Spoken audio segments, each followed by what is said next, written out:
Le 15 avril 2013, le marathon de Boston devient le théâtre d'une horreur inimaginable. 2 bombes explosent, transformant une fête en cauchemar.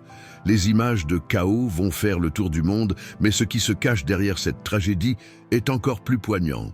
Les protagonistes de cette journée sont des innocents, des coureurs, des familles, des amis, tous là pour célébrer.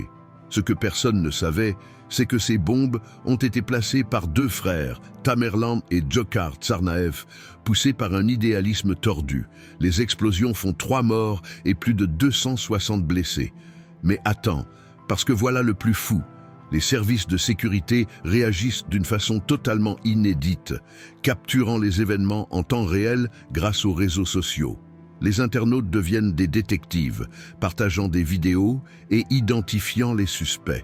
Ce phénomène soulève une question essentielle. Jusqu'où va notre responsabilité de citoyen face à l'urgence? Et ce n'est pas tout. Les opérations de recherche des Tsarnaev sont sans précédent. En seulement 4 jours, la ville se transforme en zone de guerre. La chasse à l'homme attire l'attention internationale et la question de la sécurité intérieure explose. Et la suite, Tamerlan est abattu, Dzhokhar est arrêté.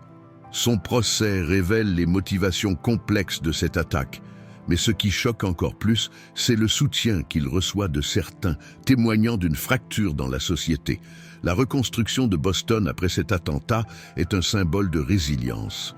Chaque année, le marathon se déroule avec un hommage poignant aux victimes. En écoutant cette histoire, tu ressens non seulement l'horreur, mais aussi l'esprit de communauté qui surgit dans l'adversité.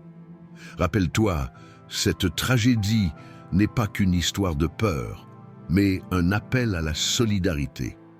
C'est là que réside la force de l'humanité face à la barbarie.